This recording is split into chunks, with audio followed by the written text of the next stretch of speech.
Doesn't look like neat, but it doesn't look terrible. That's totally fine. No worries. We're shooting from home. You know, you're making bread. And flour's gonna get everywhere.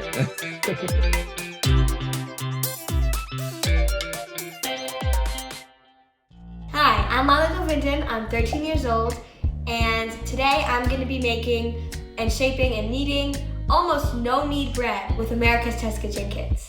And remember, don't forget to wash your hands before starting, to subscribe to America's Test Kitchen Kids, and punch that notification bell so you get notified about all our new videos. Kneading is a super important part of bread making. It combines all our ingredients and it incorporates gluten into the dough. Gluten gives it structure and chew. We're going to start with 3 cups of all-purpose flour. We're just going to dump that right in our big bowl. And then we're going to add to that our other 2 dry ingredients, which are 2 teaspoons of salt on one side of our bowl and 1/4 teaspoon of yeast on the other side of the bowl. And then we're going to go ahead and whisk that together. And make sure that it's all incorporated before we're going to add our wet ingredients so that you don't get like chunks of like saltier bread.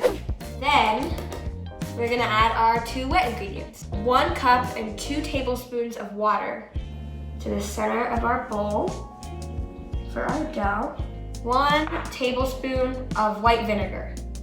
And to mix all that up, we can use a rubber spatula, which is going to help us bring it all together nice and evenly. So you can go ahead and just stir that well. We're going to know our dough is done mixing up for right now once there's no dry flour left, which may take a little bit. Now that we're done mixing our dough, we're going to go ahead and cover it with plastic wrap and leave it to sit like this until it doubles in size. And that's going to take 8 to 18 hours, and it's going to be little bubbles on top when it's done. So now that my bread has risen for 8 to 18 hours overnight, it's ready to be kneaded. So before we start kneading, we want to make sure that our countertop is covered in flour and that our hands are covered in flour so that we don't get things sticking to your hands in the countertop and then having to scrub it off later. So I'm going to go ahead and take my dough and I'm going to put it right on top of all our flour. You'll see it kind of deflate a little bit. You can now learn how to knead. So what we're gonna do is take the heel of our hand right about here, and we're gonna use that to push out on the dough, just like this, and use our other hand to stabilize.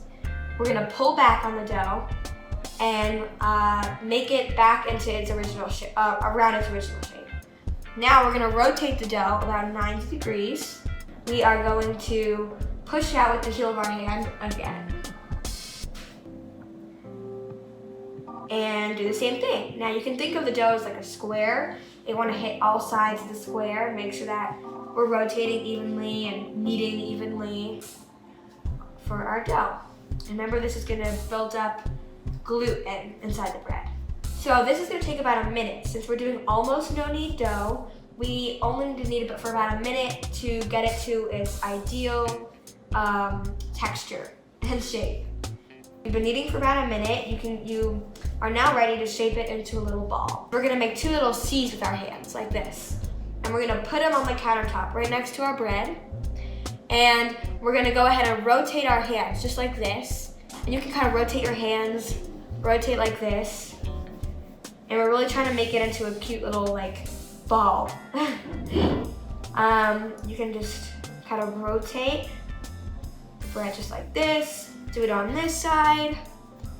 You can kind of smoothen it out with your fingers, keep going.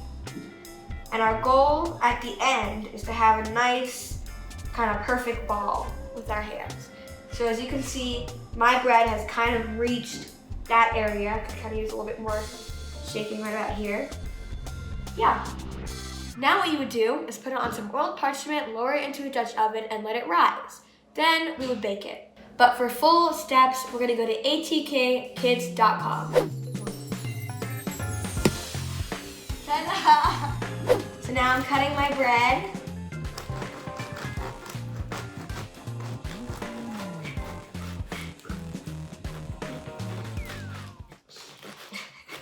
This is taking a long time. Oh my god, it looks so good.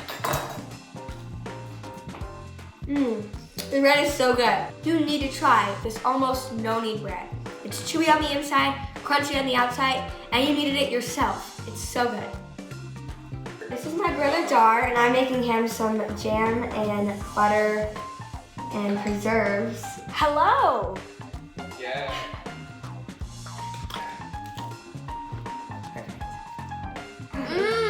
So that's how you make almost no-knead bread and get that perfect inside and outside. Thank you for watching. I'm Lila with AT. I just got a little piece of bread. Oh yeah, get some drink. Today I showed you how to knead and shape bread by making an almost no-knead bread. For more how-to recipes, go to atkkids.com. I'm Lila, and see you next time. Thanks for watching, and I'll see you next time. There. Great, that was great. You did it.